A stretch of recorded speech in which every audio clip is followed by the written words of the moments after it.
Welcome to our channel. Today we how to authenticate with Capital One Autopay setup detailed guide step by step clearly.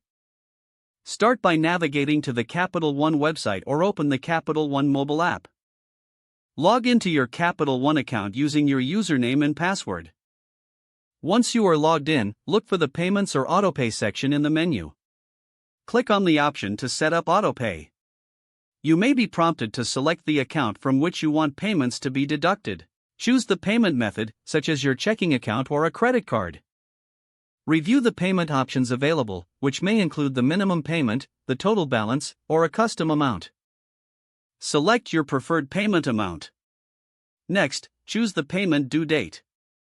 You can typically select a specific date each month or set it to the same day your statement is generated. After specifying the due date, you will need to review your setup details.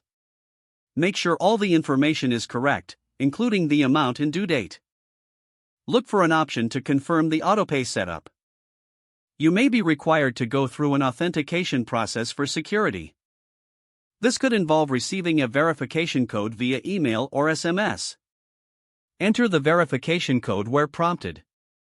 Once authenticated, you will be notified that Autopay has been successfully set up. Take note of any confirmation numbers or messages provided for your records.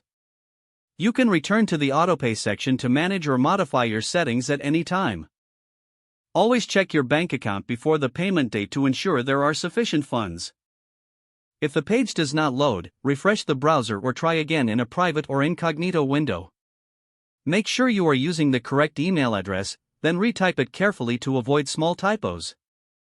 If your password is not accepted, use the reset option and create a new strong password you can remember.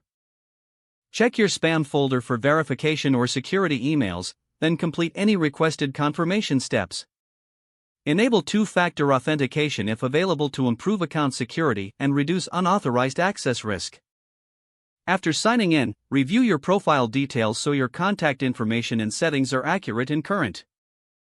If you see an error message, note it down and try again after restarting your device and internet connection. Log out when you finish, especially on shared devices, to keep your account and payment information secure. If the page does not load, refresh the browser or try again in a private or incognito window. Don't forget to like this video and subscribe to our channel for more step-by-step tech guides.